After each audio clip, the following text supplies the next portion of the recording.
So how would you assess the relationship between China and Switzerland and areas of mutual cooperation and partnerships? The first thing I would like to mention is that Sino-Swiss relations really date way back. And they're based on a sort of a trust in the sense that Switzerland was one of the first Western countries to establish diplomatic relations with China. But then also the first joint venture with a Western company was with a Swiss company, or the first free trade agreement with a Western European country was with Switzerland.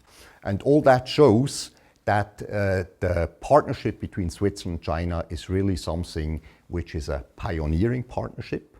And I think with the free trade agreement that we have made to enter into force, and which was very beneficial to both sides, we have led a ground to now develop relations even further. We have more than 700 Swiss companies here in China. They're very innovative companies and they benefit a lot from the very qualified and very motivated Chinese workforce. And they give a lot in bringing in Swiss innovations into the Chinese manufacturing, the Chinese pharmaceutics, and so on. And this is really a success story where you can see that both economies correlate and help each other. And in other fields like finance or foreign affairs, we have a lively dialogue, and I think it's a good moment to make a plan for the future.